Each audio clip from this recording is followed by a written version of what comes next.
Updated November 10, 2017 105,938. A student who has cerebral palsy, a man who only got 19 votes, and a veteran Greens campaigner will replace 3 of the 4 senators caught up in the citizenship purge.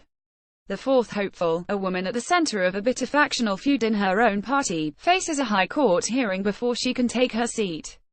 The Senate spots occupied by Fiona Nash NSW, Scott Ludlam, Larissa Waters Queensland and Malcolm Roberts Queensland were made vacant where the 4 senators were found ineligible to serve in Parliament due to their dual citizenship.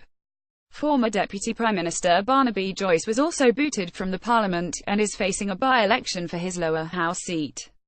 Section 44 of the Constitution prohibits dual citizens from serving in federal parliament. Legal precedent requires a Senate recount in situations where sitting members of Parliament are found to be in breach of Section 44. There is a complication over the replacement for Ms. Nash, because NSW Liberal Holly Hughes held a taxpayer-funded job on the Administrative Appeals Tribunal between losing the election and the Senate recount.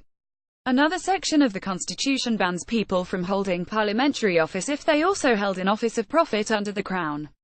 The matter will be dealt with by the High Court next Wednesday. Who are the new senators? Holly Hughes was the next candidate on the shared Liberals-Nationals New South Wales ticket after former Deputy Nationals leader Ms. Nash, a powerful member of the Liberal Party executive. She missed out at last year's election after Malcolm Turnbull called a double dissolution election, meaning all 12 Senate spots would be up for grabs, saw her move to the 6th spot on the Liberal National ticket. That effectively put her in an unwinnable position behind Defence Minister Marise Payne, Cabinet Secretary Arthur Sinodinos, former Senator Ms. Nash, Liberals Senator Conchetta Vieira of Anti-Wills and Nationals Senator John Williams. At the time, she said she was disappointed and remained hopeful 6 senators could be elected. The New South Wales Liberal Party is factionally divided, and that split has already had an impact on Ms. Hughes. Some Nationals had been hopeful Ms. Hughes would take up Ms. Nash's vacant Senate seat and then resign, creating a casual vacancy Ms. Nash could step back in and fill. Ms. Hughes had been appointed by the Turnbull government this year to sit on the Administrative Appeals Tribunal, which reviews government decisions. It is a taxpayer-funded job, and that is the reason there are questions over her eligibility. Queensland has received 2 new senators, 1 each from the Greens and One Nation. Replacing co-deputy Greens leader Larissa Waters is another longtime senator, Andrew Bartlett.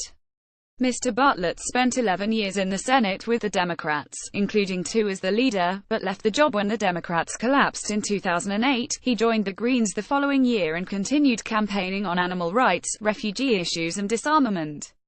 Mr. Bartlett is not expected to serve long in the Senate, as it is likely he will stand aside potentially early next year, so Ms. Waters can take his place. One Nation's Malcolm Roberts will be replaced by Fraser Anning. Mr. Anning was third on One Nation's Queensland Senate ticket and received 19 first preference votes at last year's poll. For a time, there was some doubt about whether the longtime supporter of Senator Hanson would be eligible for Parliament, as he was facing bankruptcy legal action. Mr. Anning and his wife owed more than $212,000 to Bendigo and Adelaide Bank, but the case was withdrawn last month.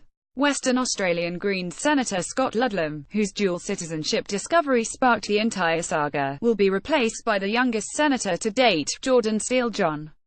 Mr. Steele-John is a 23-year-old university student and a disability advocate who has cerebral palsy and uses a wheelchair.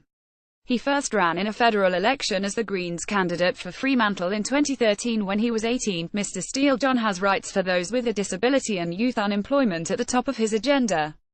Topics: government and politics, federal elections, political parties, Constitution, Greens, Liberals, Nationals, One Nation, Federal Parliament, elections, Australia, WA, Queensland, NSW. First posted November 10, 2017 055108.